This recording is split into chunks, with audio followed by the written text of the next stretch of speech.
Snow falls gently on Coruscant, a rare and manufactured phenomenon that transforms the endless cityscape into something almost magical. During most of the galactic year, the capital world knows only the artificial rhythms of billions of beings moving through their lives beneath layers of speeders and sky lanes. But during Life Day season, when the galaxy pauses to remember connection and compassion, even this planet of permacrete and durasteel finds ways to embrace winter traditions that stretch back thousands of years. The snow is real, harvested from ice asteroids and released into carefully controlled weather patterns above the governmental districts. It catches the light of 1 million illuminated windows, each flake dancing through the cold air like a tiny crystalline dancer performing for an audience of none. In the lower levels, where sunlight never reaches, the people string up bioluminescent vines and glowing orbs to create their own warm light against the darkness. They gather in cramped quarters and share what little they have, because Life Day has always been about more than material wealth. It has been about acknowledging the connections between all living things, about remembering that even in the vastness of space, no being truly stands alone. The tradition originated on Kashyyyk, the homeworld of the Wookiees, where massive rose-sheared trees stretched toward the sky and families gathered in their canopy homes to celebrate life itself. Over centuries, as the Republic expanded and species mingled, Life Day became a galactic phenomenon. Different worlds adapted it to their own customs. On ice planets, they carved sculptures from frozen water and lit them from within. On desert worlds, they gathered around bonfires and told stories of renewal. On ocean worlds, they released glowing creatures into the depths and watched them create patterns of light in the darkness below. But traditions mean nothing to those who have closed their hearts to connection. For every being celebrating Life Day with genuine warmth, there exists another for whom the season represents nothing but an inconvenience, a disruption to the pursuit of power and credits. In a towering spire that rises above even the manufactured snowfall, Moff Tian Jerjerrod sits in an office that could comfortably house 50 families from the lower levels. The furnishings speak of wealth, accumulated through merciless efficiency. Rare woods from Kashyyyk, the very world where Life Day began, have been carved into his desk. Tapestries looted from Alderaan before its destruction hang on the walls. The temperature is kept precisely regulated, neither too warm nor too cold, because Jerjerrod appreciates control above all else. He is a man who has risen through imperial ranks not through force sensitivity or military genius, but through an unwavering commitment to order and efficiency. Where others might see beings with hopes and dreams, Jerjerrod sees resources to be allocated or obstacles to be removed.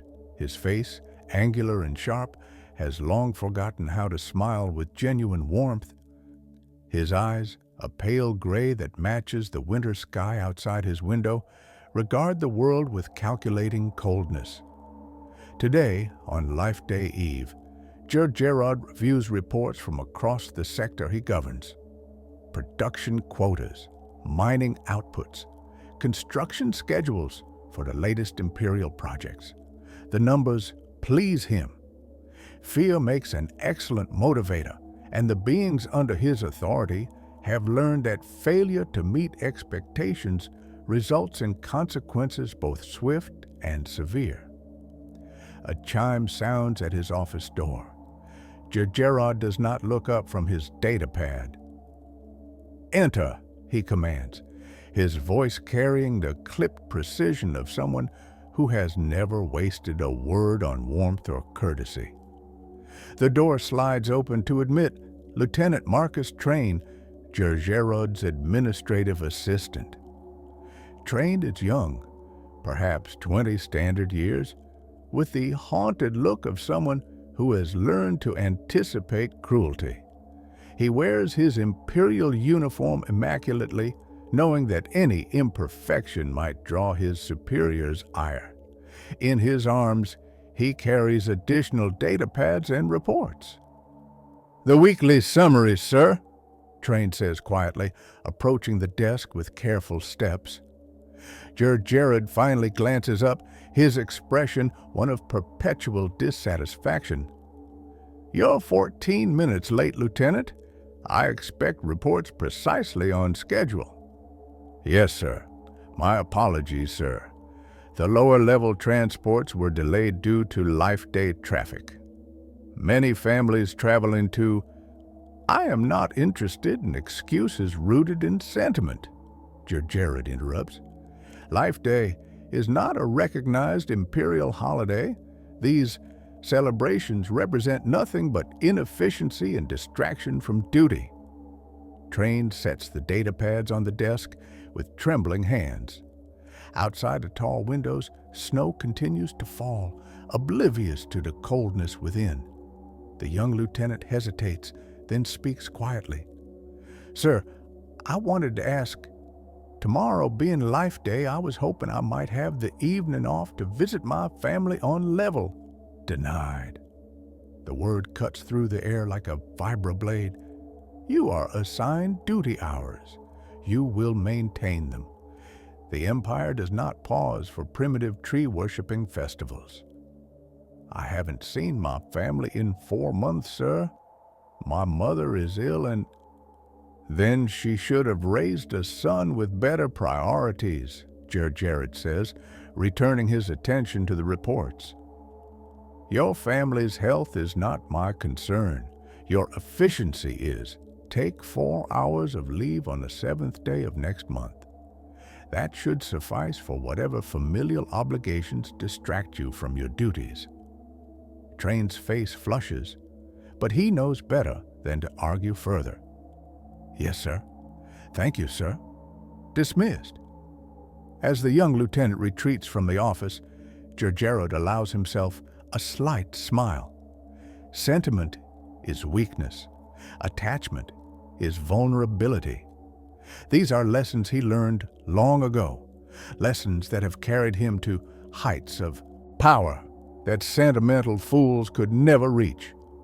Out there in the snow, beings waste their time and resources on celebrations and gift-giving, making themselves poorer for the sake of tradition.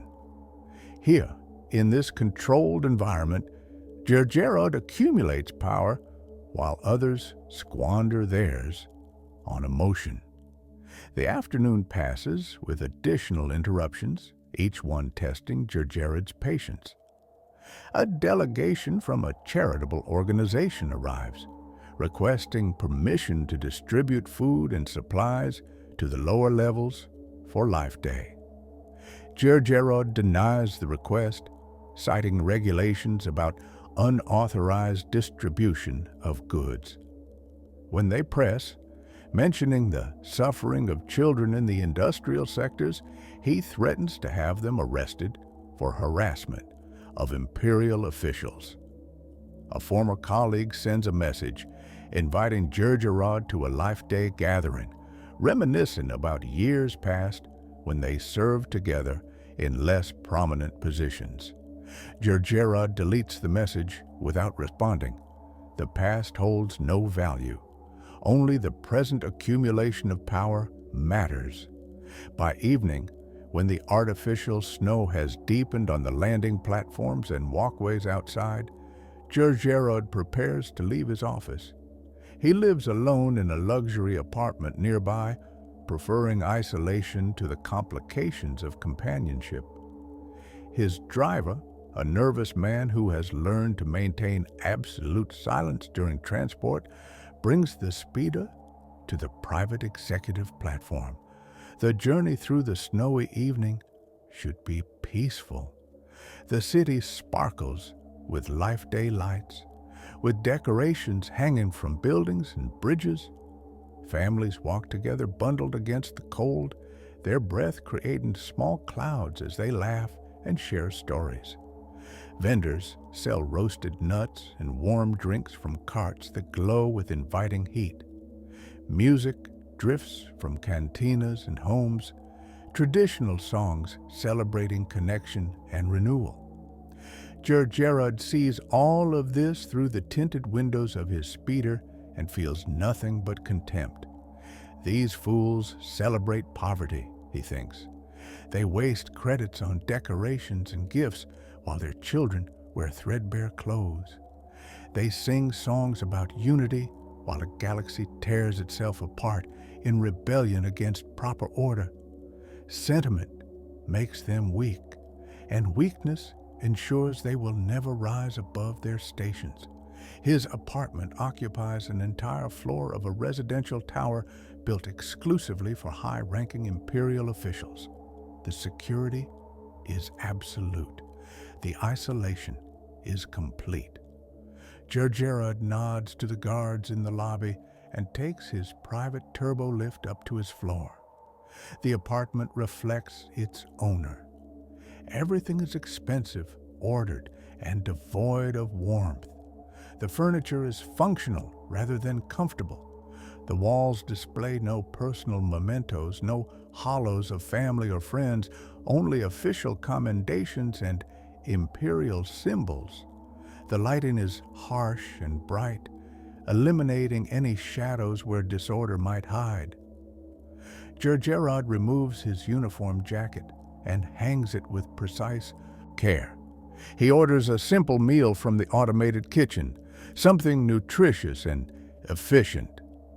As he eats alone at a table designed for 8, he reviews more reports on his personal data pad, always working, always calculating the next step toward greater power.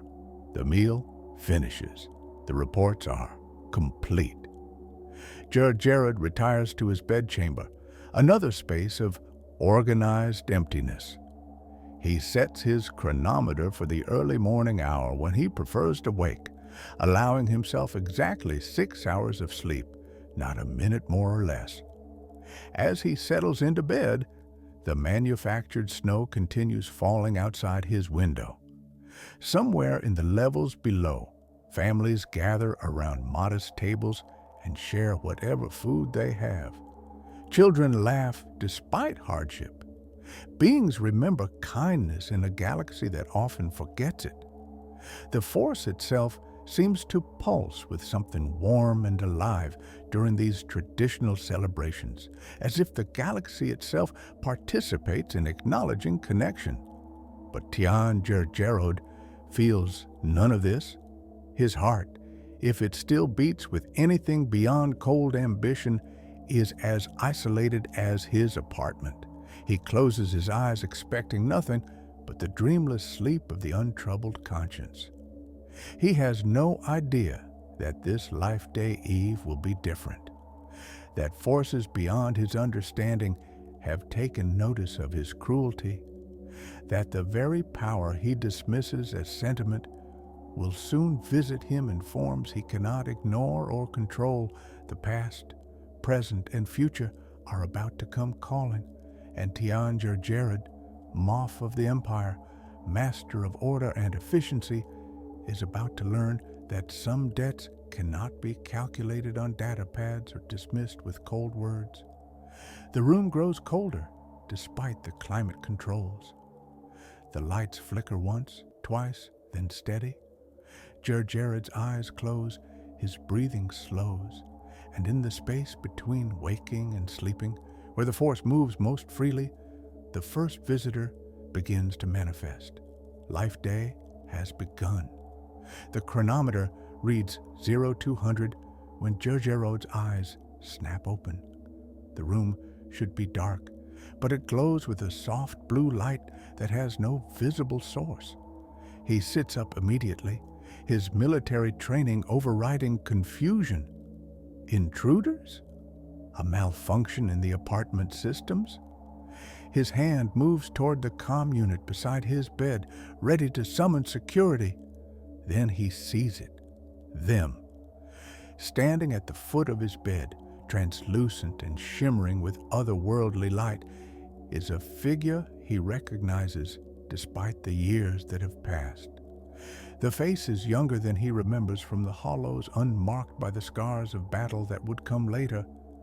The robes are those of a Jedi, simple and practical, though they glow with the same ethereal blue light as the figure itself. Impossible, Jared whispers, his analytical mind rejecting what his eyes clearly perceive. Force ghosts are Jedi superstition. Even if they existed, they would appear to Force-sensitive beings, not to those who have closed themselves off from all feeling? The spirit asks. The voice echoes slightly, as if coming from a great distance and intimate closeness simultaneously.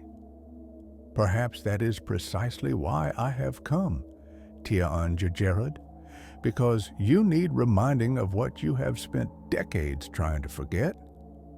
Jared forces himself to breathe steadily, to approach this hallucination or trick or whatever it is, with the same analytical mindset he brings to all challenges. Identify yourself. The spirit moves slightly, the motion flowing like water rather than walking. You know who I am. Once, very long ago, I knew you. I knew the boy you were before the Empire reshaped you into this. The figure gestures around the sterile apartment. I am Obi-Wan Kenobi, or I was, before I became one with the Force, and I have been sent to offer you something you have not experienced in many years. And what is that? Jared asks, his voice dripping with skepticism, even as fear begins to creep into his chest. A chance, Kenobi replies simply. Tonight, you will be visited by 3 spirits, 3 aspects of Life Day that will show you truths you have long refused to see. The past you have buried, the present you ignore, and the future you are building with each cruel choice. Jared laughs, a harsh sound in the glowing room. I am dreaming.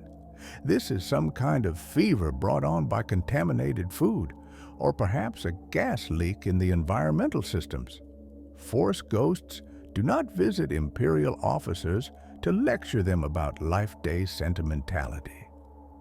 Do you truly believe that? Kenobi asks gently. Or are you simply doing what you have always done, Tiaan? Dismissing feeling with analysis, replacing truth with comfortable denial. The words strike something deep in Jared's chest, something he immediately tries to suppress. He swings his legs out of bed, standing to face the apparition with all the dignity his sleeping clothes allow. Even if you were real, which you are not, I would not listen to Jedi propaganda about the Force and connection and all the other weakness that led to your order's destruction. Is that what you believe? The spirit's voice carries sadness rather than anger. That compassion is weakness. That isolation is strength.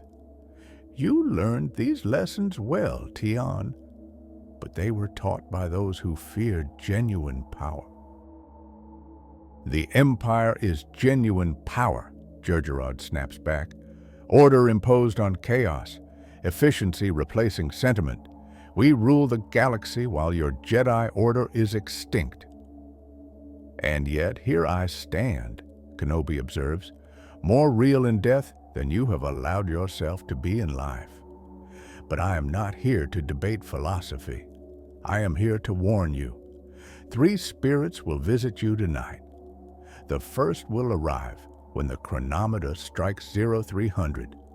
The second and third will follow in turn. Listen to them, Tian.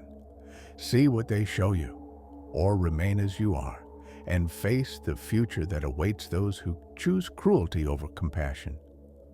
I choose nothing but efficiency and order, Gergerod insists, but his voice wavers slightly. The blue light is growing brighter, filling the room until he must squint against it. You chose long ago, Kenobi says, his form beginning to fade. Tonight, you may yet choose again. Remember, Tian, remember who you were before fear convinced you that feeling nothing was safer than feeling everything. The light flares one final time, forcing Gergerod to close his eyes. When he opens them, the room is dark again, lit only by the faint glow of the city lights filtering through his window. The chronometer reads 0205. 5 minutes have passed, or perhaps none at all. Gergerod sits on the edge of his bed, his heart pounding in a way he has not experienced since his first combat mission decades ago. A hallucination, it must have been. Stress-induced, or perhaps sabotaged by rebels who somehow introduced hallucinogenic compounds into his apartment's air supply. He will have security sweep the entire floor in the morning. He will have Lieutenant Train disciplined for any potential security lapse. But even as he constructs these rational explanations, Gergerod cannot shake the memory of those glowing eyes, or the way Kenobi's voice had spoken his name with a familiarity that suggested knowledge of things long buried. He lies back down, determined to sleep, to prove this was nothing but a brief episode. The chronometer ticks forward. 0215, 0230, 0245. At 0255, Gergerod gives up pretending to sleep. He sits up, watching the chronometer with the same intensity he applies to studying battle reports. The seconds crawl forward with agonizing slowness. His rational mind continues insisting that nothing will happen, that he experienced some kind of waking dream and nothing more. At precisely 0300, the temperature in the room drops dramatically. Gergerod's breath becomes visible in the suddenly frigid air. The lights do not merely flicker this time. They transform, taking on a warm, golden quality that reminds him of something he cannot quite place. Something from childhood, something from before. And then the first spirit manifests, and Tian Gergerod's carefully constructed walls of denial begin to crumble. The spirit that materializes in Gergerod's bedchamber bears no resemblance to the Jedi ghost that preceded it. Where Obi-Wan Kenobi appeared as a translucent echo of his living form, this entity seems woven from winter itself. It stands perhaps 2 meters tall, its form constantly shifting between states. One moment it appears as a robed figure made of crystalline ice that catches and refracts light into rainbow patterns. The next moment it resembles a column of swirling snow, individual flakes dancing in patterns that suggest sentience. Its face, when it has one, shifts between ages, sometimes appearing ancient and weathered, sometimes as innocent as a child's. Around this being, the sterile environment of Gergerod's apartment transforms. Where there was permacrete and durasteel, frost patterns now bloom across every surface, creating intricate designs that seem to depict scenes from countless lives and worlds. The harsh lighting softens, becoming the warm glow of bonfires and hearth flames that have heated homes during the winter gatherings since beings first learned to control fire. Tian Gergerod, the spirit speaks, its voice like wind through ice caves and the laughter of children playing in snow. I am the ghost of life day past. I have come to show you what once was and what you have chosen to forget. Jared has recovered some of his composure since Kenobi's visit. He stands, facing this new apparition with the stern authority he has cultivated over decades of command. I forget nothing. My memory is excellent. It is one of the qualities that has advanced my career. You remember facts, the spirit acknowledges, extending a hand formed of swirling snowflakes. Dates, names, tactical assessments. But you have forgotten truths, feelings. The person you were before you armored yourself against the galaxy. Come, take my hand. It is time to remember. I will do no such thing, Jared states firmly. I do not know what technology creates these illusions, but I will not participate in. His words cut off as the spirit's hand touches his own. The contact is neither cold nor warm, neither solid nor insubstantial. It is something else entirely, something that bypasses physical sensation and connects directly to memory, to emotion, to the parts of himself Jared has spent years suppressing. The apartment dissolves around them. Jared feels a sensation of movement, though his feet remain planted on what was the floor, but is now nothing solid at all. Colors blur and shift. Time itself seems to fold backwards, rushing through years and decades like a speeder in reverse. When the world solidifies again, Jared finds himself standing in a place he has not seen in 40 years. The planet is Tarakan 4, a minor world in the Outer Rim known primarily for its agricultural exports.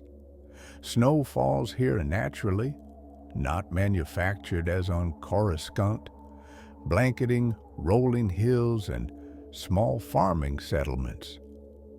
The buildings are simple but sturdy, designed to withstand harsh winters. Smoke rises from chimneys, carrying the scent of wood fires and cooking food. No, Jared whispers, recognizing the settlement despite the decades that have passed. I will not. You will, the spirit says gently. Watch, remember, this is who you were.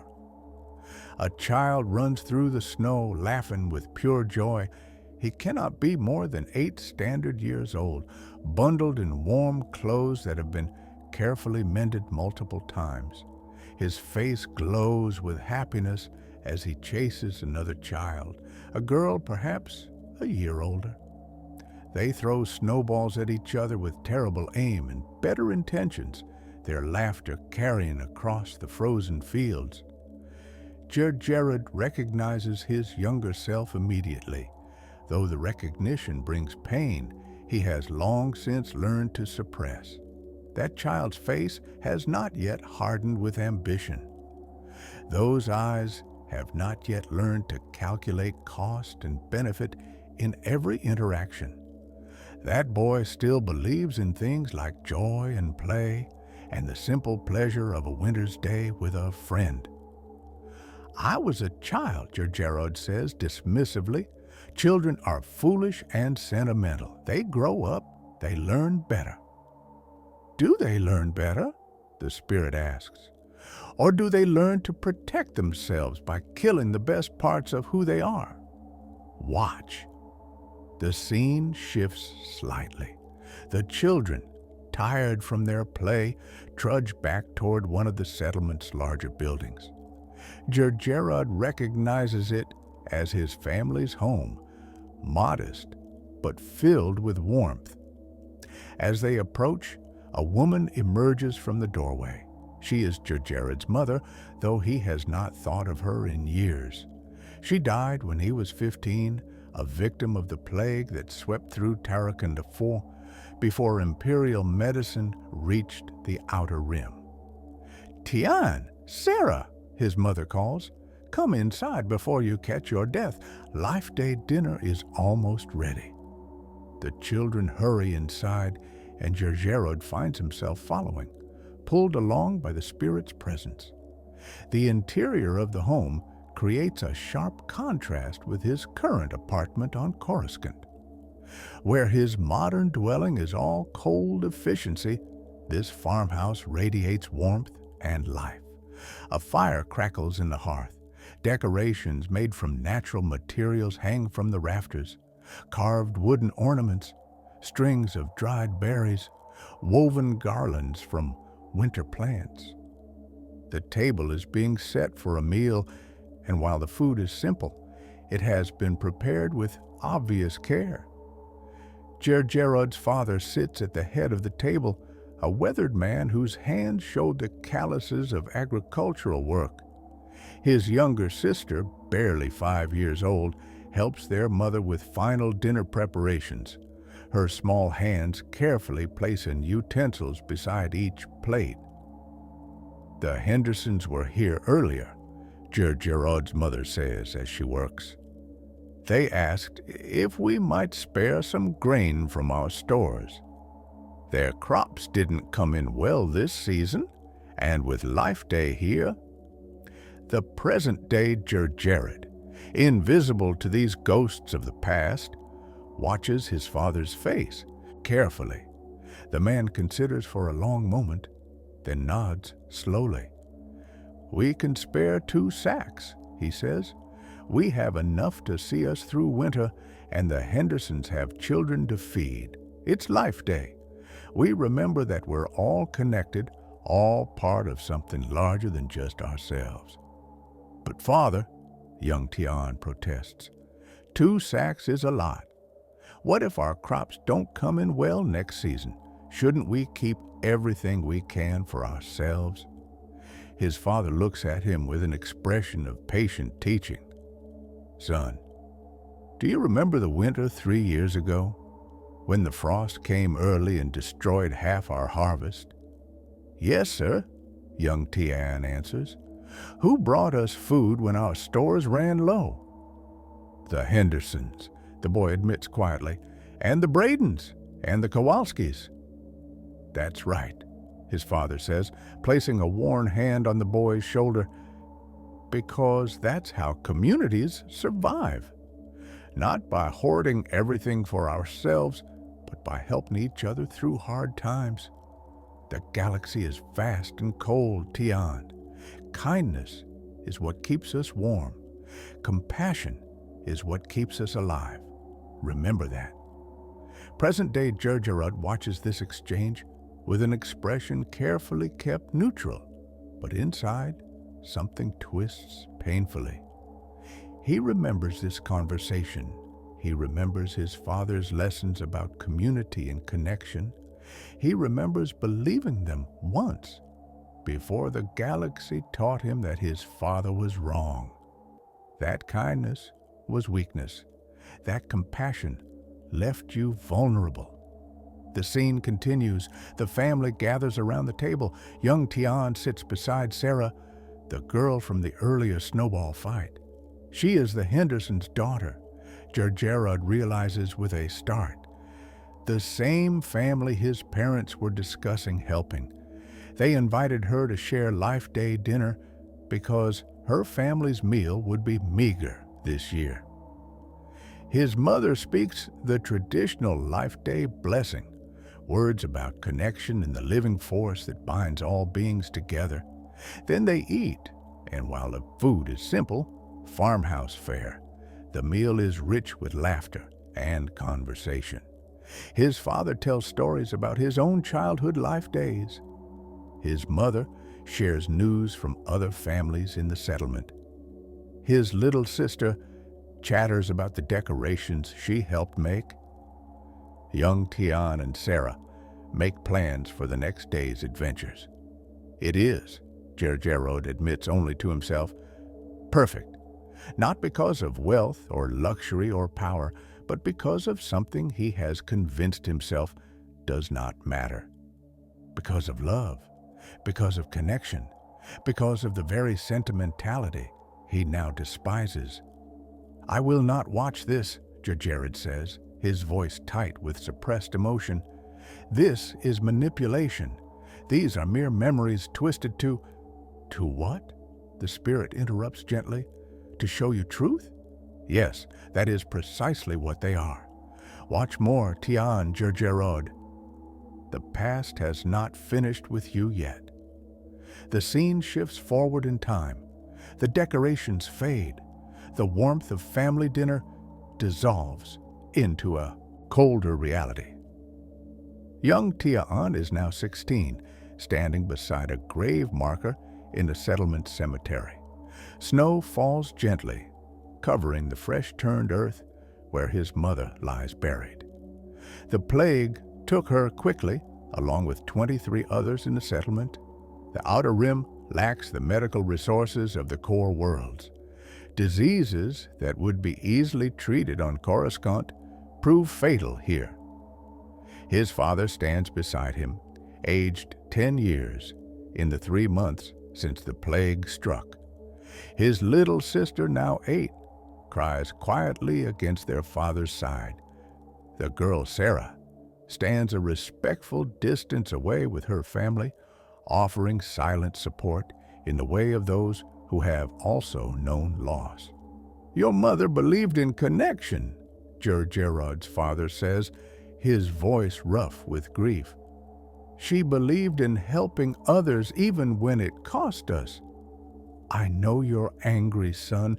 I know you think if we'd kept more for ourselves, maybe we'd have had credits for better medicine.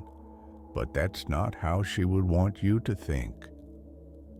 Present-day Jared remembers the anger his father referenced. He remembers blaming the settlement's generosity for his mother's death. If they had kept more grain, they could have sold it for more credits. With more credits, they might have afforded to bring in a proper doctor instead of relying on the settlement's undertrained medic. His mother might have lived. The logic seemed flawless to his teenage mind. It still seemed sound to his adult understanding. Sentiment killed his mother as surely as the plague did, but the spirit gives him no time to dwell on this rationalization. The scene shifts again. Young Tian is now 18, standing in the same farmhouse kitchen, but the atmosphere has changed completely. His father sits at the table with datapads spread before him, his face heavy with worry.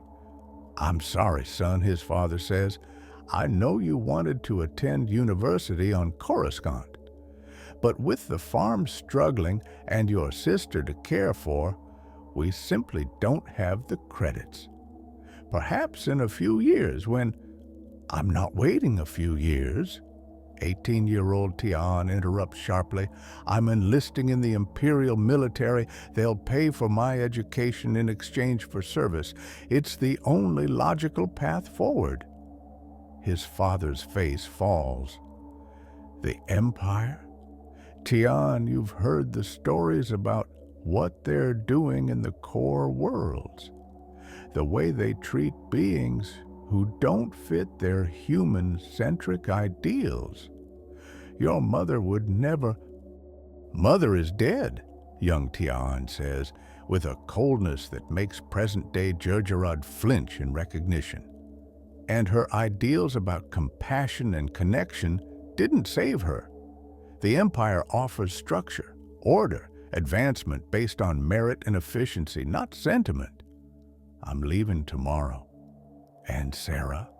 His father asks quietly. You've been courting her for 2 years. She believes you'll marry her, that you'll take over the farm together someday.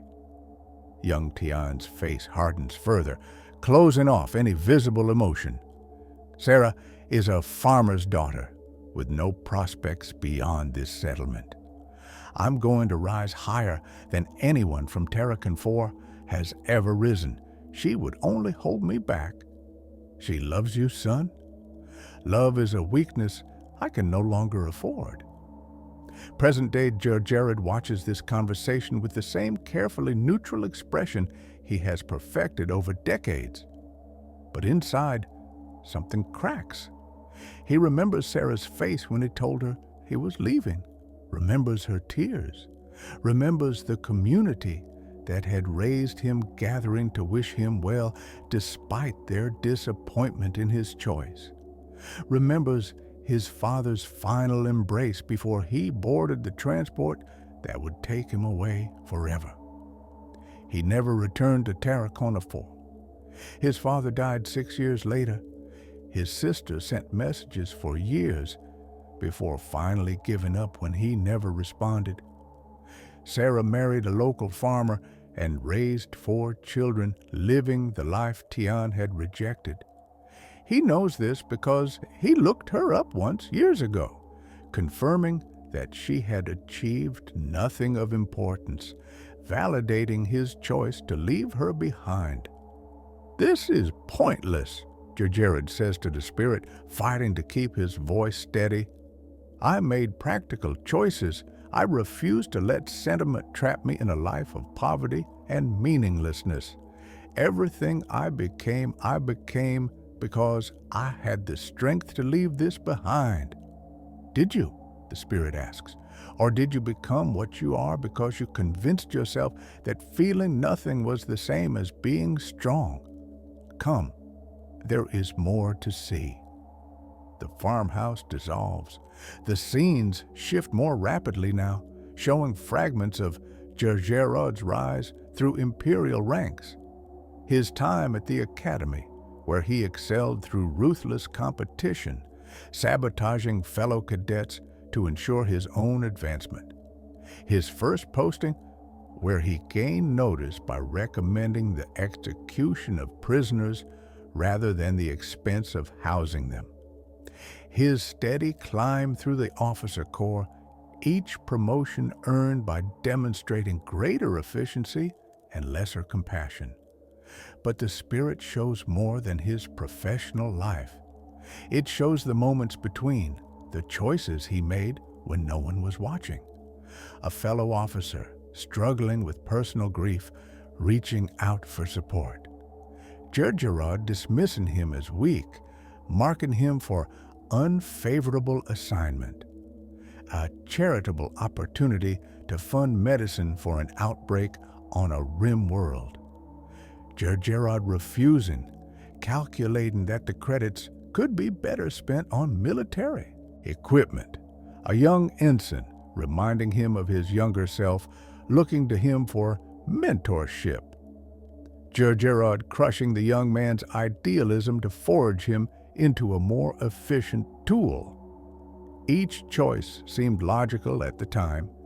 Each decision made perfect sense within the framework Jared had constructed. Sentiment weakens. Compassion creates vulnerability. Efficiency and order build power. He was simply doing what needed to be done to rise, to achieve, to escape the poverty and meaninglessness of his origins. But watching these moments unfold in sequence, seeing the pattern of his choices laid bare, something shifts in Gerard's perception. Each decision to close off feeling made the next one easier.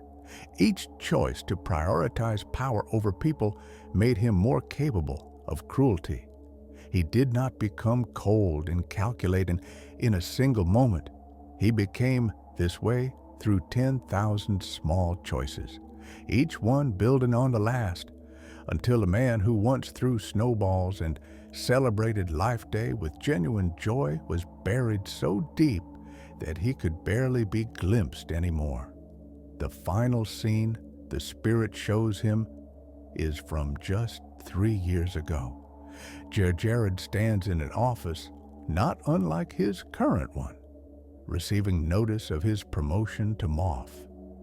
It is the achievement he has worked toward for decades: command of an entire sector, authority over billions of beings, a position of power that the farm boy from Tarracona could never have imagined. He celebrates alone, no family to share his triumph, no friends to mark the occasion, no connection to any being who might genuinely care about his success beyond what it means for their own advancement. He pours himself expensive Alderanian wine that tastes like ashes in his mouth and reviews reports late into the night because there is nothing else to do, no one else to be. Enough, Gergerud says, and for the first time his voice cracks with something other than anger. I have seen enough. Have you? The spirit asks. Have you truly seen, or have you merely watched? There is a difference, Tian Gergerud. One requires only eyes, the other requires heart. My heart is none of your concern, Gergerud snaps, but the words ring hollow even to his own ears. Your heart is precisely my concern, the spirit replies. And it should be yours as well. Once you had one that beat with warmth and joy. Once you knew how to love and be loved. All of this, the spirit gestures at the fading images around them. All of this you buried beneath ambition and fear. But it is not dead, Tian, only sleeping, waiting for you to remember. The scenes fade completely. The frost patterns on non-existent walls melt away. Gergerud finds himself back in his apartment, standing in his bedchamber in his sleeping clothes, breathing hard as if he has run a great distance. The spirit of life day past begins to dissolve, its form breaking apart into individual snowflakes that shimmer and vanish. Before it disappears completely, it speaks one final time. The past cannot be changed, but it can teach. Remember who you were, Tian Gergerud. Remember that once you were capable of joy. Remember that love is not weakness. Remember that the boy who threw snowballs still exists somewhere within the moth who commands with cruelty. He is waiting for you to find him again. Then the spirit is gone. The room returns to its normal lighting and temperature. The chronometer shows 0400. An hour has passed, or perhaps no time at all. Gergerud sinks onto the edge of his bed, his carefully constructed composure fracturing. He tells himself it was all hallucination, stress-induced delusion. His mind playing tricks after too many years of maintaining perfect control. But he can still smell the wood smoke from his childhood home, can still hear his mother's laugh, can still remember Sarah's face when he told her he was leaving. And somewhere deep inside, in a place he has not allowed himself to acknowledge for 30 years, something stirs. Something that remembers what it felt like to be loved, what it felt like to love in return. Gergerud forces the feeling down, buries it beneath decades of practiced emotional suppression. He lies back in bed, determined to sleep, to forget, to return to the comfortable numbness that has served him so well. But even as he closes his eyes, he knows another spirit is coming. Kenobi promised 3 visitors. The past has shown him who he was. Now the present will show him who he is. And Tian Gergerud, moth of the empire, begins to fear what he might see. The second spirit does not wait for the chronometer to announce its arrival. At 0500, Gergerud's apartment simply changes. One moment, he lies in his bed, eyes closed but far from sleep, trying desperately to convince himself that the previous visions were meaningless. The next moment, he finds himself standing in the center of his main living space, which has been transformed beyond recognition. Where sterile efficiency once dominated, abundance now overflows. His minimalist furniture has been buried under piles of food, decorations, gifts wrapped in colorful paper, and living plants that fill the air with the scent of life and growth. Garlands hang from the ceiling, woven from evergreen branches and glowing with bioluminescent insects that pulse in gentle rhythms. A massive feast covers every available surface. Roasted meats, from a dozen worlds, fruits that shimmer with exotic beauty, pastries that create architectural wonders from sugar and cream, and at the center of this impossible abundance sits the spirit itself. This ghost bears no resemblance to the delicate shifting form of life day past. This entity radiates presence and power, larger than life in every sense. It appears as a massive humanoid figure, perhaps 3 meters tall, draped in robes of deep green, trimmed with white fur. The face is broad and laughing, eyes twinkling with mirth and ancient wisdom. In one hand, the spirit holds a torch that burns with warm golden flame but consumes nothing. Around its head floats a crown woven from winter plants, holly and evergreen, and winter roses that bloom despite the season. Tian Gerard, the spirit booms, its voice filling the apartment like thunder made friendly. Come closer and know me better, man. I am the ghost of life day present. For one night only, I walk the galaxy showing the reality of this very moment to those who need to see it. Gerard approaches cautiously, his analytical mind noting impossible details. The food is real, he can smell it. The decorations are tangible. Yet all of this appeared in his apartment in an instant, defying every law of physics and logistics he understands. This is not real, he says, but the words sound weak even to himself. Is it not? The spirit laughs, a sound like avalanches made joyful. Touch the food, smell the evergreen. Listen to the music of celebration that echoes across the galaxy even now. This is as real as anything in your cold, ordered life. More real, perhaps, because it acknowledges truth you choose to ignore. Before Gerard can argue, the spirit stands, its massive form radiating warmth and life. Come, we have much to see in little time. Life Day is already in full celebration across the galaxy, and you need to witness what your choices have wrought. The spirit does not wait for agreement. It raises its torch, and the apartment walls become transparent, then simply cease to exist. Gerard finds himself standing beside the enormous ghost, looking down at Coruscant spread out below them. They hover impossibly in the air, supported by nothing visible, yet Gerard feels no fear of falling, only a strange sense of displacement, of seeing his world from a perspective he has never before considered. There, the spirit says, pointing with its torch toward the lower levels of the city, see how beings celebrate despite hardship, despite your efficiency and order.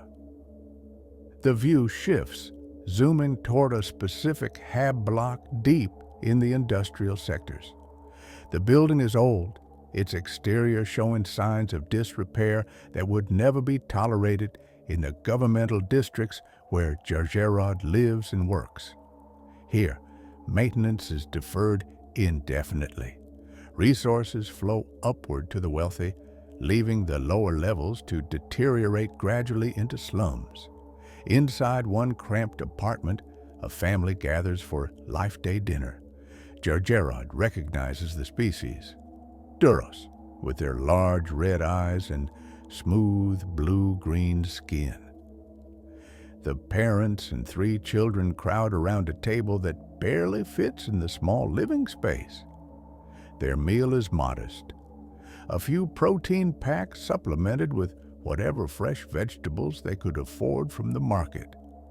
Homemade decorations hang from the walls, created from salvaged materials and obvious love. This is Sano Rel and his family, the spirit narrates. Sano works in a munitions factory in your sector. He works 12-hour shifts, 6 days a week, for wages barely sufficient to keep his family fed and housed. He requested Life Day off to spend with his children. His supervisor, following policies you personally approved, denied the request. Sano will work until midnight tonight, missing dinner with his family, but watch what happens anyway. The mother, despite Sano's absence, maintains cheerful determination. She speaks the Life Day blessing, adapting the traditional words to acknowledge the missing father. The children, ranging in age from 5 to 12, accept this with the resignation of beings who have learned not to expect much. They eat their modest meal and exchange small gifts, things they made for each other from scraps and saved materials. The oldest child, a daughter, gives her mother a carved pendant made from scrap metal she salvaged and polished. "So you can remember, we're always connected," she says, repeating the traditional Life Day teaching about the bonds between all living things. The mother weeps, not from sadness, but from the bittersweet joy of having children who understand love despite poverty. They have so little, yet they share what they have. They face hardship, yet they maintain hope. They live under Jared's harsh policies, yet they refuse to let cruelty extinguish their capacity for kindness. They celebrate despite me, Jared observes, his voice carefully neutral. They celebrate in spite of you, the spirit corrects gently. There is a difference. Their joy exists despite your best efforts to crush it beneath efficiency and quotas and the grinding machinery of an empire that values production over beings. But see how fragile their celebration is, how easily your policies might shatter what little they have built.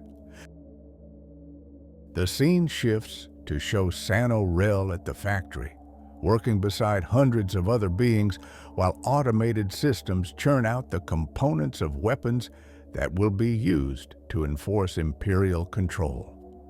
He looks exhausted, his movements mechanical after hours of repetitive labor.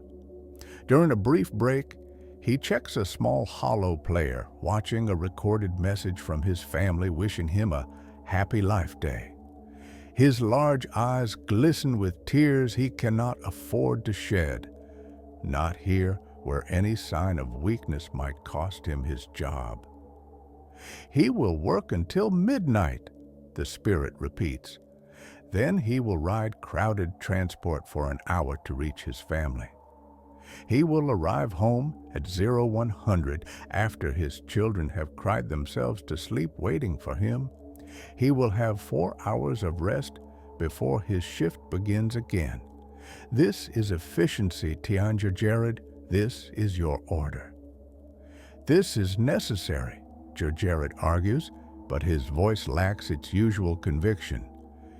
The empire requires production. The factory must operate.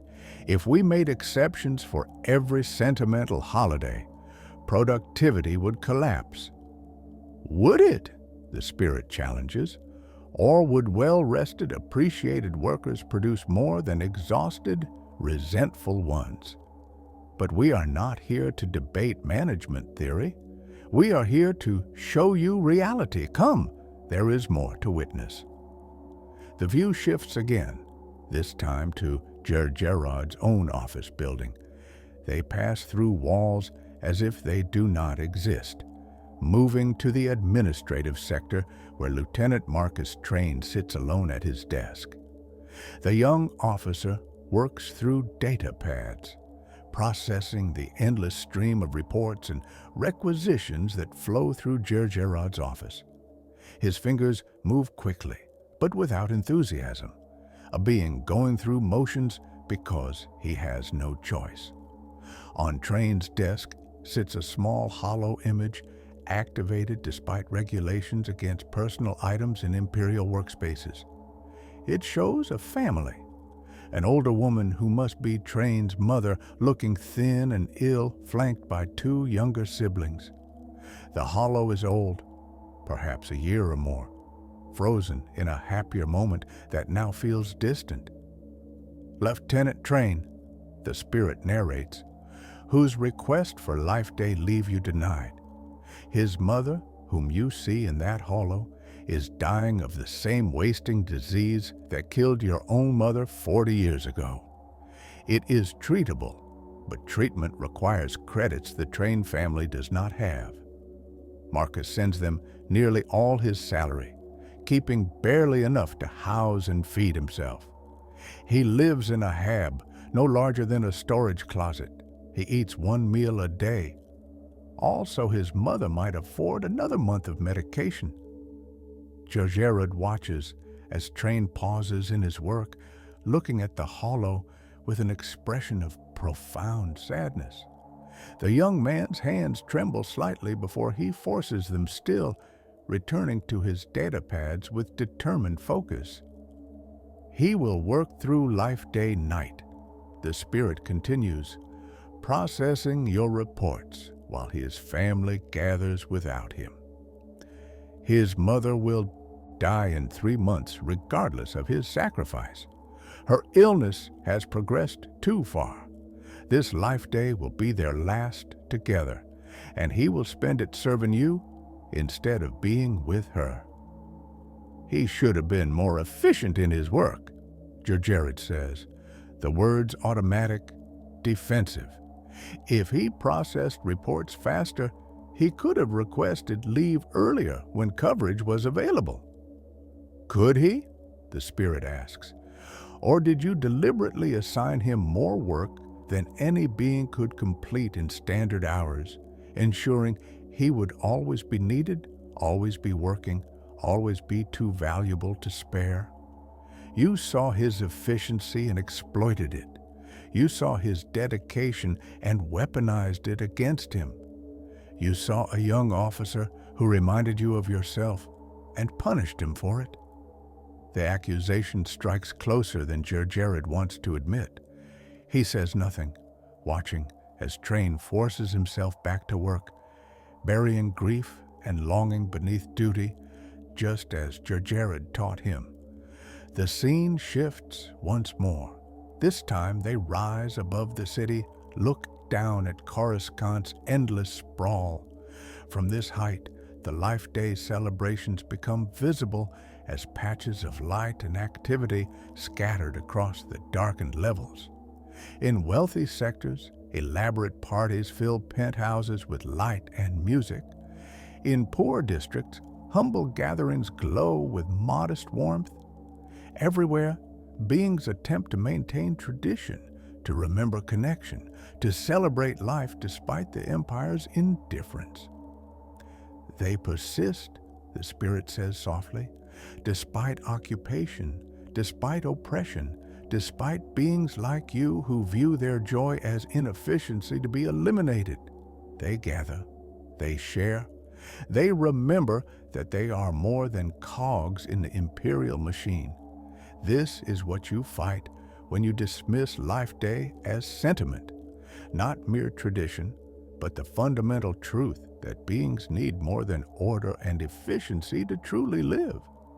They can celebrate on their own time, Gergerud argues, but the words sound hollow. Life Day does not need to interfere with productivity. Does it not? Look closer. The spirit directs Gergerud's attention to a small gathering in one of the mid-level districts. A group of humans, Twi'leks, and other species crowd into a community center, pooling their resources for a shared Life Day celebration. They have little, but what they have, they share freely. Someone brought roasted nuts. Another contributed bread. A third provided drinks. Together, they create something larger than any individual could manage alone. An elderly human woman stands to speak, her voice carrying across the assembled crowd. We gather tonight to remember that even in darkness, we carry light. Even under occupation, we remain free in our hearts. The Empire can control our labor and our movements, but they cannot control our capacity for love, for compassion, for connection. The crowd murmurs agreement. Someone begins a traditional Life Day song, and others join in. The music is simple, unaccompanied by instruments, just voices blending in harmony. The song speaks of trees reaching toward stars, of roots that connect all living things, of light that endures through the longest winter. Gerard recognizes the song from his childhood. His mother sang it every Life Day.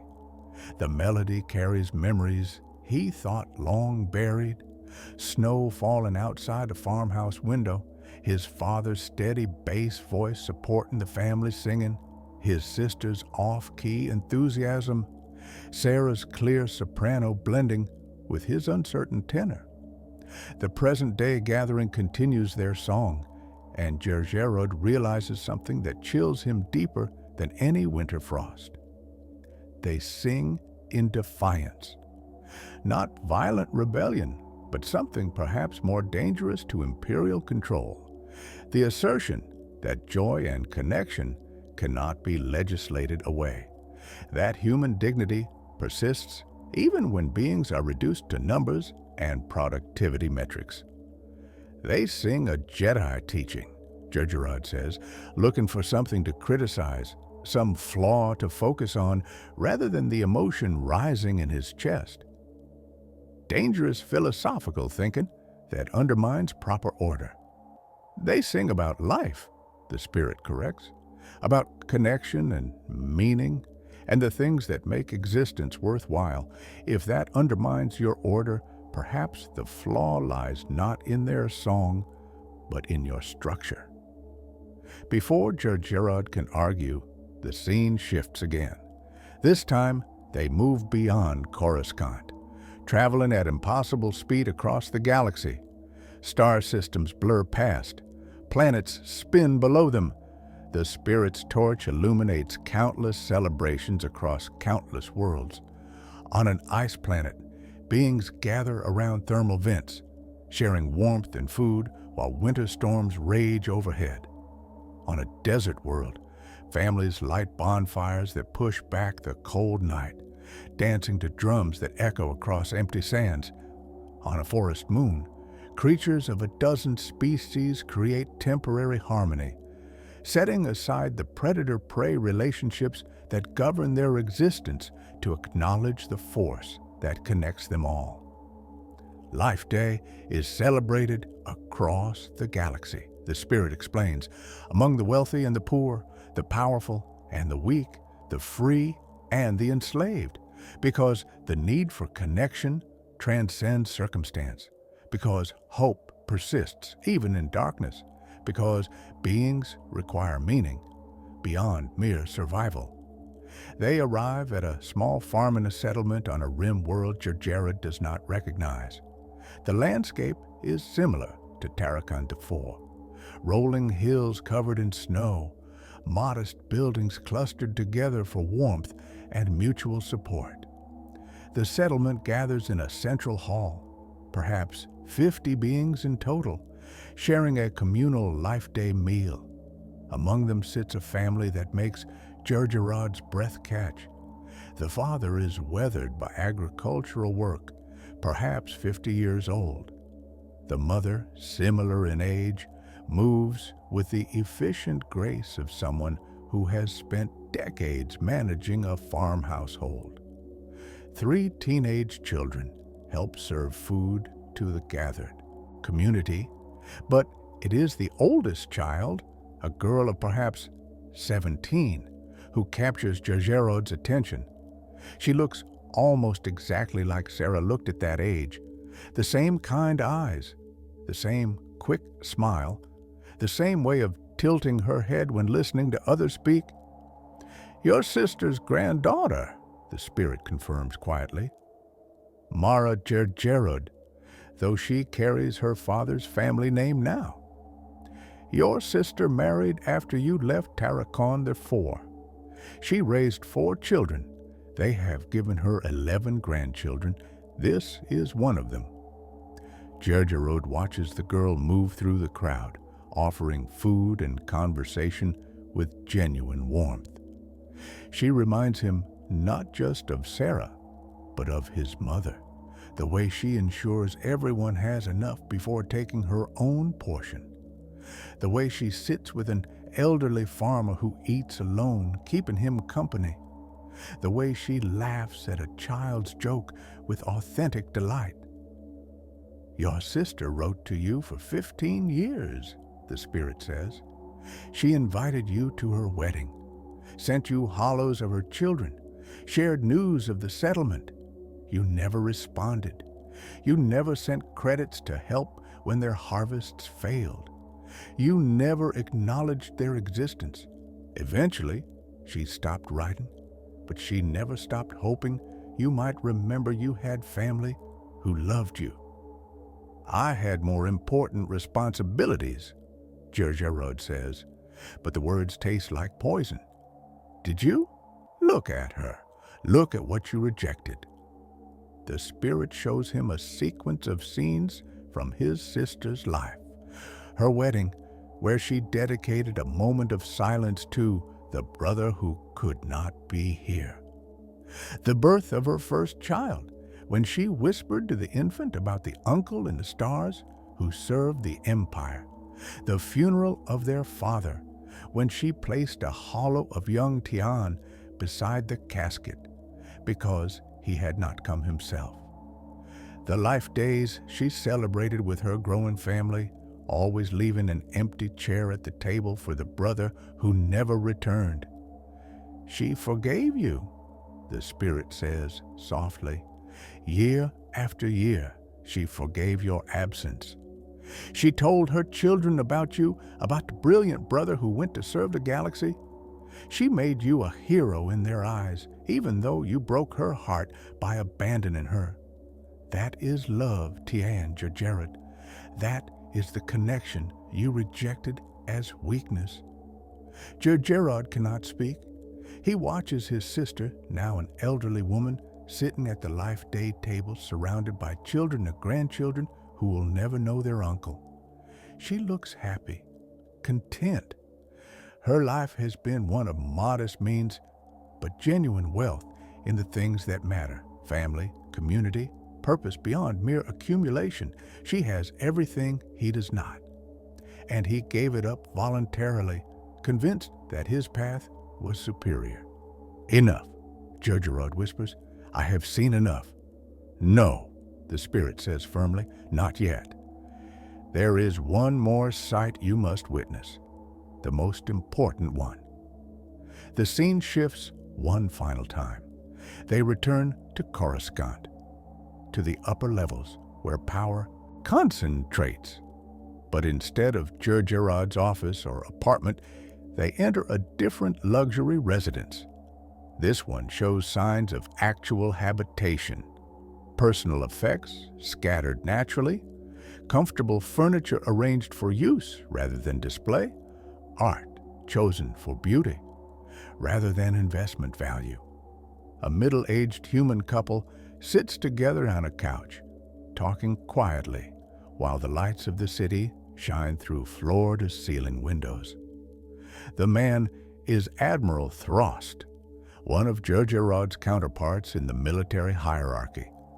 The woman is his wife of 20 years, a former senator who retired from politics to raise their children. I worry about him, Admiral Throst says, and Gergerode realizes with shock that they are discussing him. Gergerode is brilliant, ruthlessly efficient, exactly the kind of officer the Empire rewards. But he's alone, completely, utterly alone. I don't think I've ever seen him smile genuinely. I'm not sure he's capable of it anymore. You've tried to befriend him, his wife observes. I've tried. He rebuffs any overture that isn't strictly professional. He joins no social functions, acknowledges no connections beyond utility. I used to think it was strength, that kind of focus. Now I think it's the saddest thing I've ever witnessed. Could you become like that? the wife asks quietly. Admiral Throst is silent for a long moment. Then he pulls his wife close, kissing the top of her head.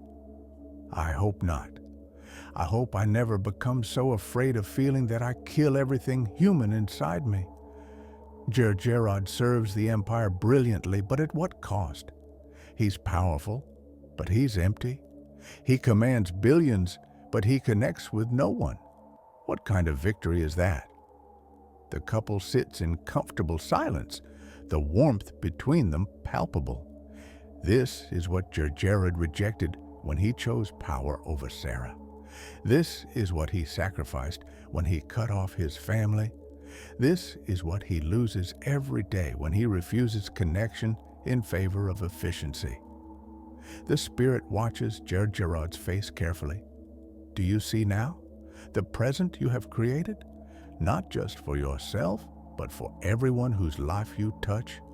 You are powerful. You are wealthy. You are feared, but you are utterly, completely alone. And your loneliness radiates outward, creating suffering in everyone forced to orbit your cold star. I chose this, Gergerod says, his voice barely above a whisper. I chose efficiency over sentiment, power over connection. I made these choices deliberately. Yes, the spirit agrees, you did, and you can choose differently. The present is not yet past. While you live, while you breathe, you can change. You can choose compassion over cruelty, connection over isolation. It is not too late to become someone other than what you are. How? Gergerod asks, and the question carries genuine desperation. How do you change after 30 years of calcifying into something cold and hard? How do you relearn feelings you spent decades training yourself to suppress? One choice at a time, the spirit says gently.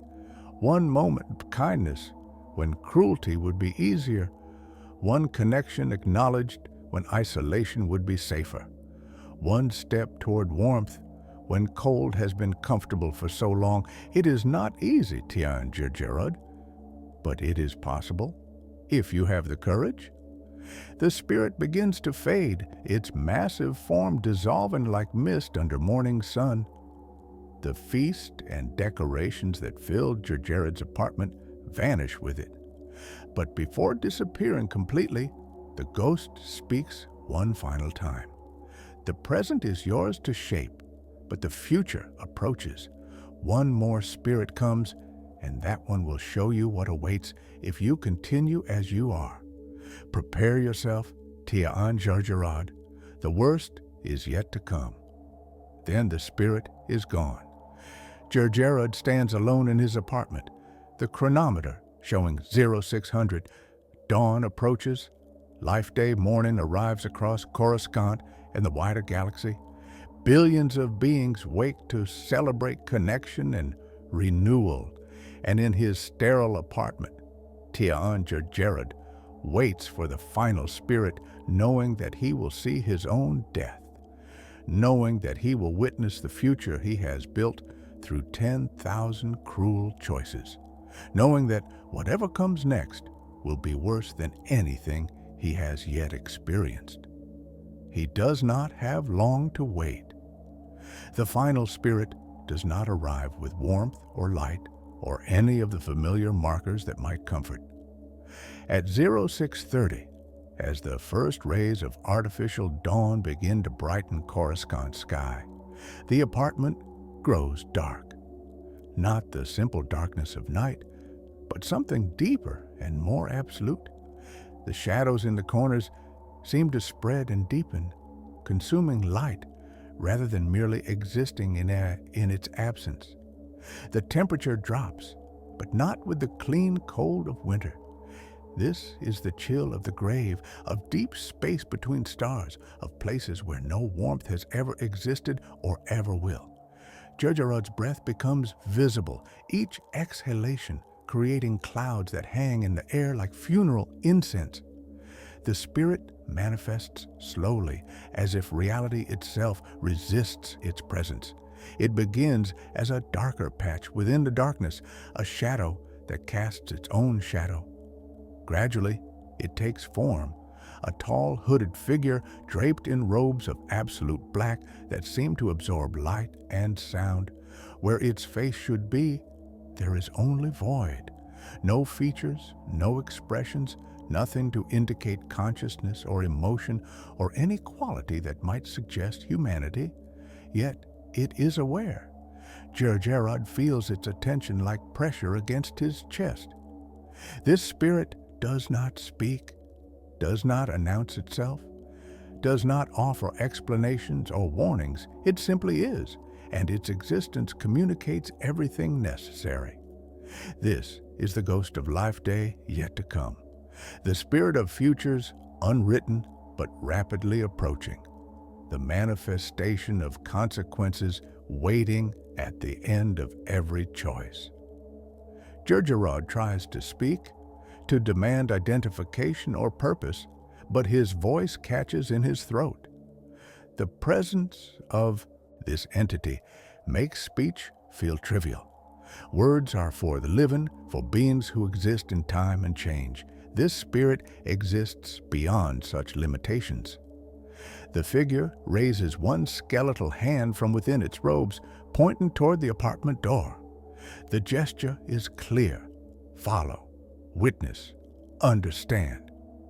Gergerod finds himself moving without conscious decision, pulled along by the spirit's silent command.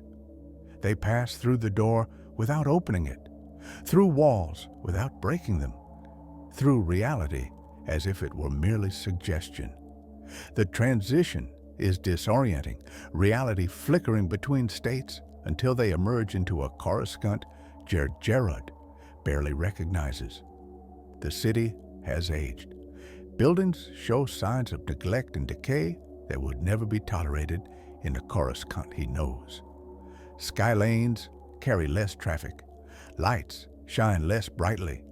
The gleaming capital of the empire appears diminished somehow, as if some vital energy has drained away.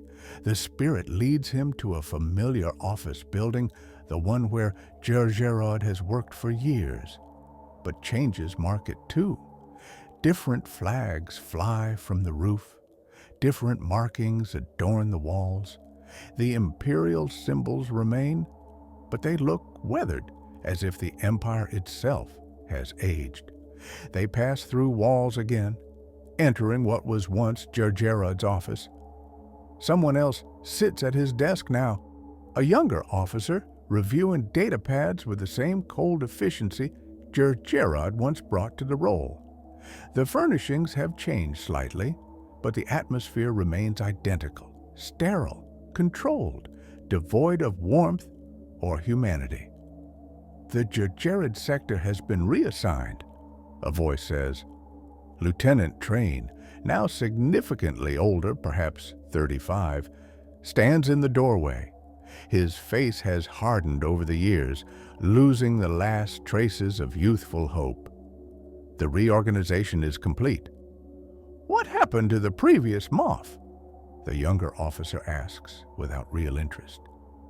Died 3 weeks ago, Train says flatly. Heart failure. They found him in his apartment.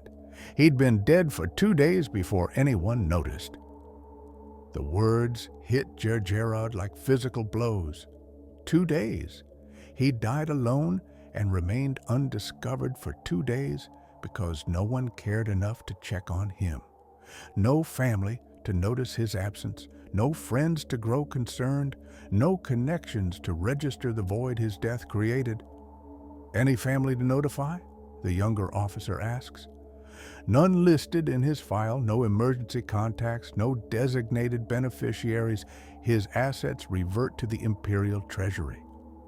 Train's voice carries no emotion, as if discussing the disposal of unwanted equipment rather than a man's entire legacy. Efficient, the younger officer observes. No messy inheritance disputes or sentimental complications. Gergerod wants to scream at them to explain that there was family once, a sister who loved him, nieces and nephews he never met, connections he severed deliberately but which might have been restored if he had tried. But the spirit offers no opportunity for speech. It simply points again, directing his attention elsewhere. They leave the office, traveling through the city to a location Gergerod does not immediately recognize. It is a cemetery, one of the few remaining spaces set aside for burial rather than efficient cremation. The grounds are well maintained but sparsely populated. Most beings cannot afford the luxury of permanent memorial. The spirit leads him to a freshly dug grave. The marker is simple, standard imperial issue for deceased officials. Name, rank, dates of service. Nothing personal. Nothing to suggest a life lived beyond duty. No epitaph declaring love or legacy or any of the things beings hope to be remembered for. Moff Tian Gergerod, the marker reads. Imperial service 35 years. Efficiency commended. That is all. 35 years of relentless work, of sacrificing every human connection, of choosing power over compassion, reduced to 2 lines of text noting his efficiency. This is his legacy. This is what remains when everything else is stripped away. No mourners stand beside the grave. No beings gather to share memories or offer respect. The cemetery worker who dug the hole has already left. Gergerod's entire funeral appears to consist of this, an empty hole waiting to be filled, a simple marker waiting to be forgotten. The spirit watches him absorb this reality. Then it points again, directing his attention to a separate scene appearing in the air like a hollow projection, but more vivid and terrible. Lieutenant Tranne stands in a cantina, sharing drinks with other mid-level Imperial officers. The mood is relaxed, the conversation flowing freely now that they're off duty. "To the old bastard," one officer says, raising his glass. "Gergerod, dead at last." "About time," another agrees. 3 decades of that man making everyone's life miserable. Did you hear he died alone? No one even knew for 2 days. "Can't say I'm surprised," Train says, and his voice carries a bitterness that cuts deeper than hatred.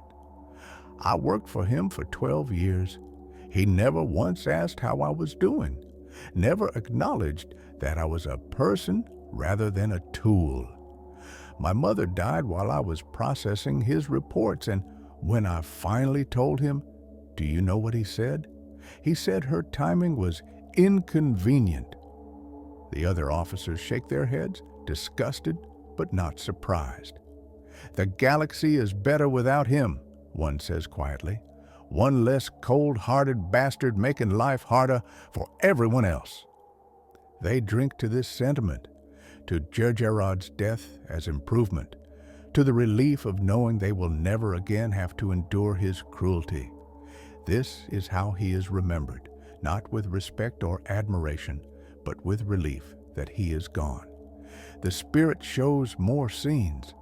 Admiral Throst, learning of Gergerod's death, shaking his head sadly. "What a waste," he tells his wife. "All that intelligence, all that potential spent on accumulating power he could never enjoy.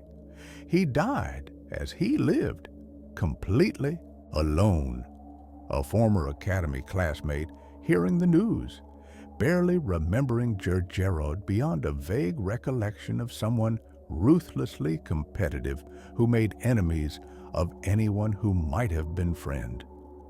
The charitable organization Gergerod rejected, noting his death in their records with a brief comment. Finally, someone more compassionate may take his position. Scene after scene shows the same pattern, either relief at his passing or such complete indifference that it amounts to the same thing. No one mourns, No one grieves. No one feels that the galaxy has lost anything of value. The spirit points one final time, and the most devastating scene yet appears. On Terrakan the Alfor, in the settlement where Gergerod was born, his sister sits in a simple home surrounded by her family. Someone has brought news of her brother's death. She listens quietly, her weathered face showing sadness but not surprise. "I hoped he might reach out before the end," she says softly. "I hoped he might remember he had family who never stopped loving him. But I suppose he made his choice long ago." Her granddaughter, the one who looks like Sarah, puts a gentle arm around her. "Did you ever meet him, our uncle?" "Once, long ago. He was my big brother. He threw me in snowdrifts and taught me to ride the farm equipment and protected me from everything frightening." The old woman's eyes glisten with tears. "Then he left and never came back. He became someone else, someone I didn't know." "I'm sorry, grandmother." "So am I, dear, so am I." The scene fades. The spirit turns its faceless hood toward Gergerod, and though it says nothing, the question is clear. Is this the future you desire? Is this the legacy you wish to leave? Is this cold, lonely ending the culmination of all your efficiency and order? Gergerod falls to his knees, no longer able to maintain the rigid control he has cultivated for decades. Emotion overwhelms him. All the feelings he suppressed for 30 years surging forward at once.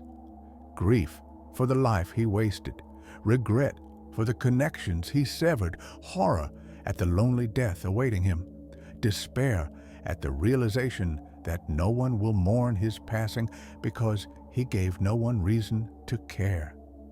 "Please," he whispers, his voice breaking, "please tell me this can be changed. Tell me this future is not certain. Tell me I can choose differently."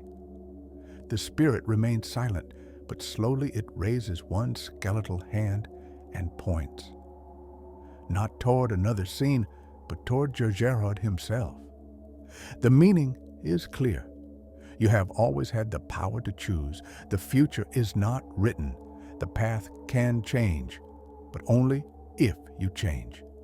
"I will," Gergerod says desperately. "I will change. I will honor Life Day and keep it in my heart. I will acknowledge connection. I will choose compassion over cruelty. I will try to be the person I was before fear convinced me that feeling nothing was safer than feeling everything. Please give me the chance to change." The spirit watches him for a long moment. Then, slowly, it begins to fade. But unlike the previous spirits, this one does not dissolve gradually. Instead, it seems to fracture, breaking apart into shadows that rush toward Gergerod like a wave. He throws his arms up defensively, terrified of what might happen when that absolute darkness touches him. But the shadows do not consume him. They pass through him, and in passing, they show him one final vision. Two futures diverge from this moment. In one, he wakes tomorrow unchanged. He returns to his office and continues as before. The years pass in cold accumulation of power until the lonely grave awaits. Everything the spirit showed him comes to pass exactly as witnessed. In the other, he wakes tomorrow different. Transformed by what he has seen, he makes one small choice toward kindness, then another, then another. The changes are gradual, difficult, constantly challenged by decades of habit. But they accumulate. Connections form, walls crumble. By the time he reaches that grave, decades hence, he is surrounded by beings who mourn genuinely because he gave them reason to care. The choice is his. It has always been his. The shadows pass. The spirit vanishes completely. and Gergerod finds himself back in his apartment, collapsed on the floor of his bedchamber, gasping for breath as dawn light streams through his windows. The chronometer reads 0700. Life Day Morning has arrived. Tian Gergerod lies on the floor of his bedchamber, his body trembling with emotion he has not allowed himself to feel in decades. Tears stream down his face, his chest heaving with sobs that shake his entire frame. For the first time since he was a boy crying beside his mother's grave, he weeps without restraint or control. The visions replay in his mind: his mother's warm kitchen, Sarah's loving smile, his father's patient teaching, Lieutenant Train's hidden grief, his sister's family celebrating Life Day without him, the empty grave waiting at the end of his current path, the relief beings feel at his death. "I'm alive," he whispers to the empty room. "I'm alive, and it's Life Day morning, and I have time. I have time to change." He pulls himself to his feet, moving with frantic energy. His reflection in the bathroom mirror shows a man he barely recognizes, face wet with tears, eyes red from weeping, expression raw with feeling instead of masked in cold control. He looks vulnerable, human, alive in a way he has not been in 30 years. "I don't know how to do this," he tells his reflection. "I don't know how to be anything other than what I've become. But I will try. By everything sacred, I will try." He showers quickly, his mind racing with possibilities. What does one do to change? How does someone repair 30 years of deliberate cruelty and isolation? The task seems impossible, overwhelming, but the Spirit said to choose one kindness at a time, to take one step toward warmth. Very well. He will start with the smallest step he can manage. Gergerod dresses in casual clothes rather than his uniform, choosing comfort over authority for perhaps the first time in decades. He accesses his personal accounts and begins making transfers, watching credits flow out to causes he has always dismissed as sentimental waste. The charitable organization he rejected yesterday receives a donation large enough to fund their operations for a year. The medical facility treating wasting disease gets an anonymous contribution earmarked for patients who cannot afford treatment. The community centers in the lower levels receive funding for Life Day celebrations and ongoing support. The credits flow out, and instead of calculating the loss of potential investment returns, Gergerod feels something unexpected: relief, as if shedding weights he did not realize he carried. Next, he composes messages. The first goes to Lieutenant Train, marked urgent.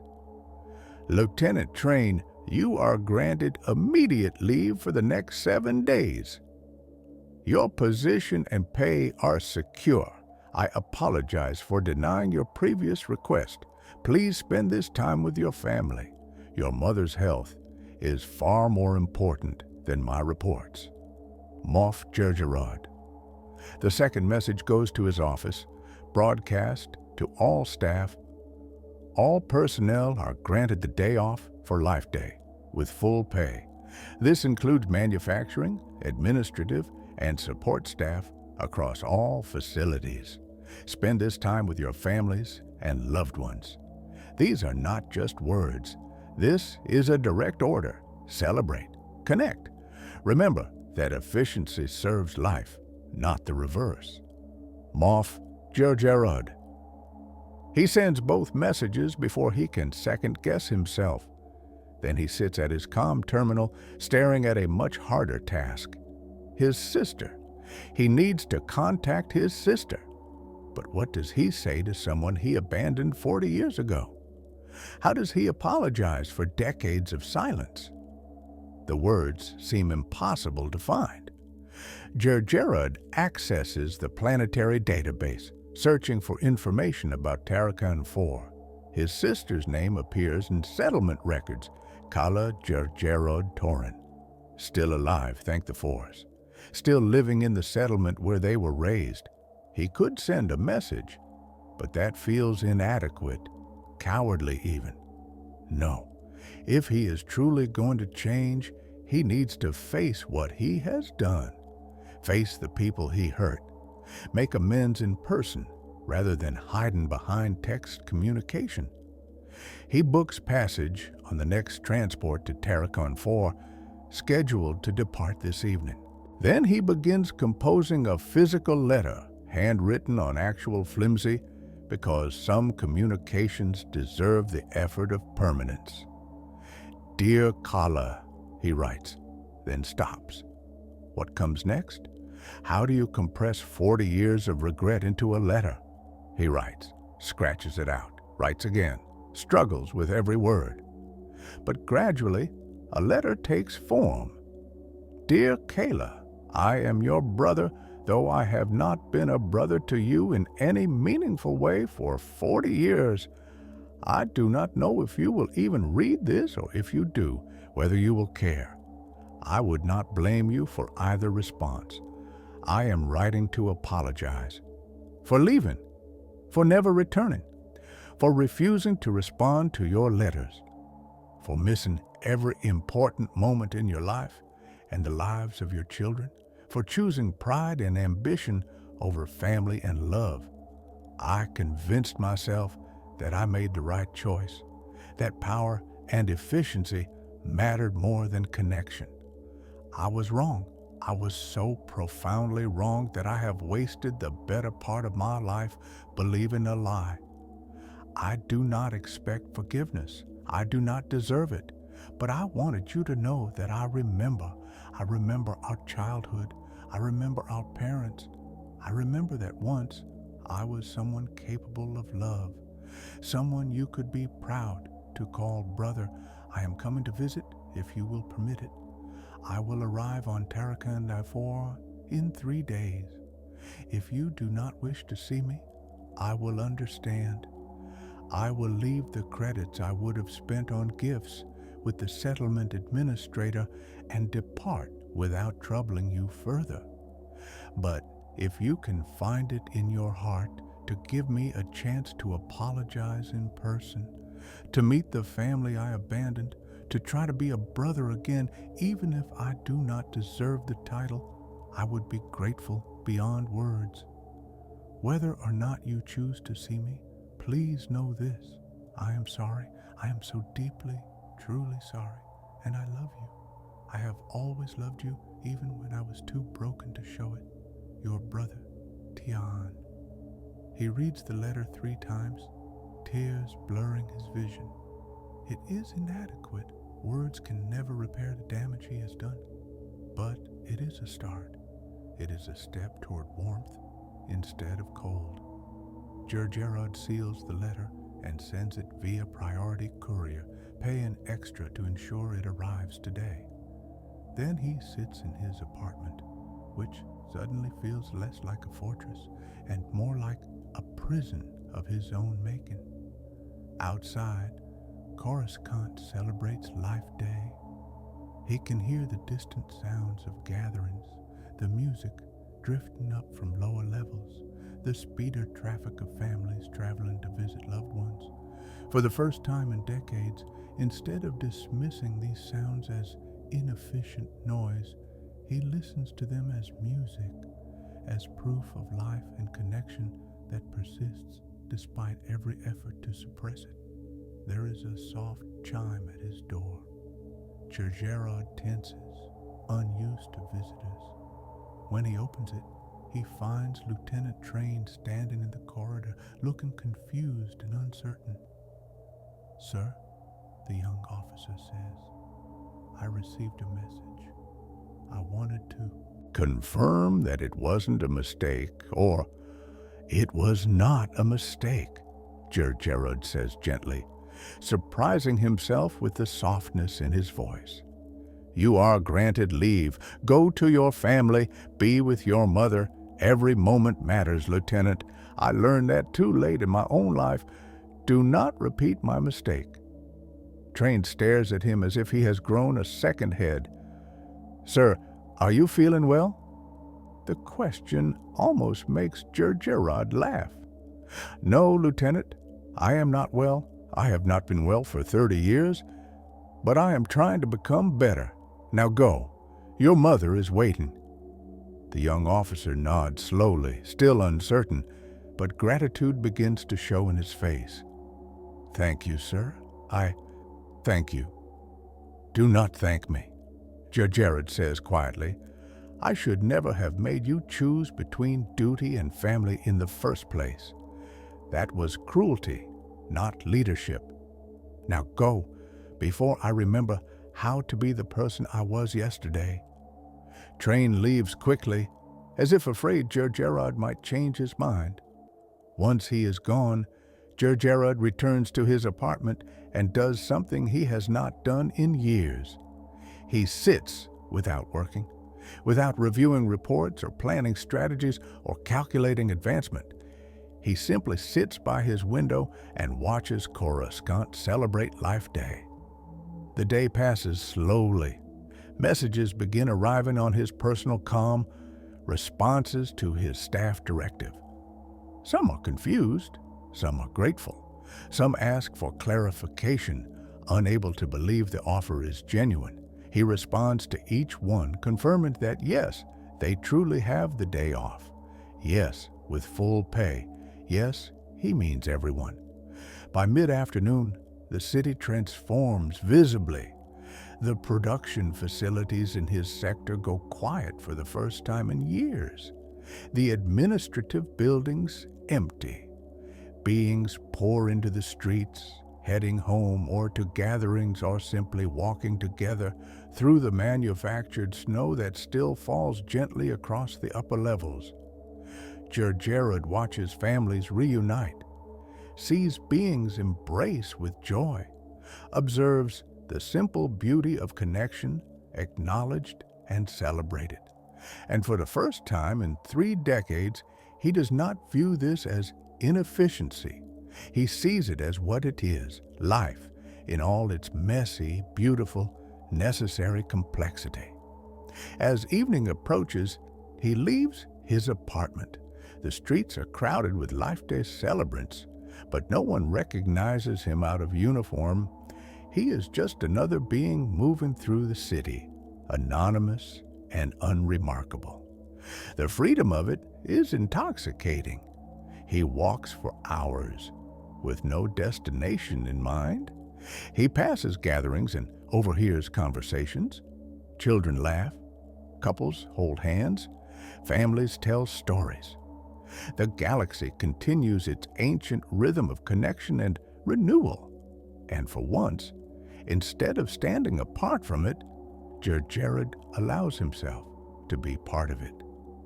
He finds himself in a lower-level district, drawn by the sound of music.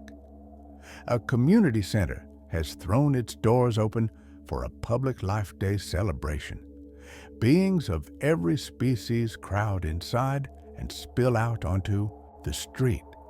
Someone is roasting nuts on a portable heater.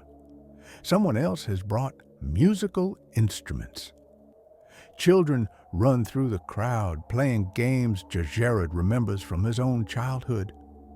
He stands at the edge of the gathering, uncertain whether he belongs. An elderly Twi'lek woman notices him and gestures welcomingly. Come in, she calls. Everyone is welcome on Life Day. You look cold. Have some warm cider. She presses a cup into his hands before he can refuse. The cider is sweet and spiced, warming him from within. Around him, beings celebrate with the same joy his family showed on Tarakan 4 40 years ago, the same joy he witnessed in the visions the Spirit showed him, the same joy he rejected and mocked and tried to crush. But it endures, despite him, despite the Empire, despite every effort to reduce beings to numbers and productivity metrics. Joy endures because connection is fundamental to life itself.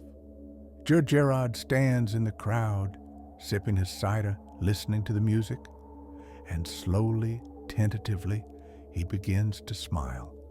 Not the calculating expression he uses to manipulate subordinates, not the cold smirk of someone deriving satisfaction from another's weakness, but a genuine smile, rusty from disuse, but real. Someone starts singing the Life Day song he remembers from childhood. Others join in. The melody swells, filling the street with sound that echoes off buildings and rises toward the distant stars. Gerard finds his own voice joining in, quietly at first, then stronger. The words come back to him from memory buried deep. Verses about connection and hope and the force that binds all living things together. His mother's song, his family's tradition, the heritage he rejected but which waited patiently for him to return. The song ends. The gathering continues. Gerard slips away quietly, unwilling to intrude further on their celebration. But as he walks back toward his apartment through the snowy streets, something has changed inside him. The transformation is not complete. The damage of 30 years cannot be repaired in a single day, but he has begun. He has taken the first step toward warmth. He has made the smallest choice toward compassion instead of cruelty. Tomorrow, he will take another step. He will reach out to more of the people he has hurt. He will make more changes to his policies, his leadership, his life. And in 3 days, he will return to Tarakan IV and face his sister, ready to accept whatever response his apology receives. The path ahead is uncertain, difficult, filled with opportunities to slip back into the comfortable coldness of who he was, but the spirits showed him what awaits if he continues unchanged: a lonely grave and the relief of being glad he is dead. He will not let that be his legacy. He will not waste what life remains to him. He will try every day to be someone worth mourning, someone who leaves the galaxy warmer than he found it, someone his mother would recognize, someone his father would be proud of. Gerard returns to his apartment as darkness falls over Coruscant. The city sparkles with Life Day lights, with hope that persists despite oppression, with connections that endure despite every effort to break them. He stands at his window, looking out at the celebration, and whispers a promise to the spirits who visited him, to the people he has hurt, to the person he once was and might yet become again. I will honor Life Day and keep it in my heart. I will acknowledge connection. I will choose compassion. I will try. The manufactured snow continues to fall, covering the city in temporary beauty. Tomorrow it will melt, and Coruscant will return to its usual state. But the changes beginning tonight will endure, growing slowly stronger with each choice toward warmth, each step away from cold. The Empire may not notice, the galaxy may not care, but the beings whose lives Gerard touches will feel the difference. And when he finally reaches that grave, decades from now, he will not lie there alone and unmourned. He will rest surrounded by the connections he rebuilt, the love he remembered how to give and receive, the legacy of choosing compassion over cruelty, even when cruelty was easier. Life Day ends, but its lessons remain, and Gerard, transformed by visions of past, present, and future, steps forward into a different kind of life, one where feeling matters, where connection has value, where being efficient is less important than being human. The spirits kept their promise. They showed him truth. Now He will keep his promise in return. He will change, one choice at a time, one step toward warmth, one moment of kindness when cruelty would be easier. Starting now, starting today, starting with this first life day morning when he woke to a second chance and chose not to waste it. The galaxy continues its ancient dance, but in one corner of it, on the capital world of an oppressive empire, during the celebration of an ancient tradition about connection and renewal, one man remembers what it means to be alive. And that is worth celebrating indeed. Thank you for watching this Star Wars take on the classic tale of redemption and renewal. If you enjoyed this journey through Life Day past, present, and future, please consider liking this video and subscribing to Sith Lore for more deep dives into the darker corners of the Star Wars galaxy. What other classic stories would you like to see reimagined with Star Wars characters? Let me know in the comments below. May the Force be with you, and may your own Life Day celebrations be filled with genuine connection and warmth. Until next time, sleep well and dream of distant galaxies.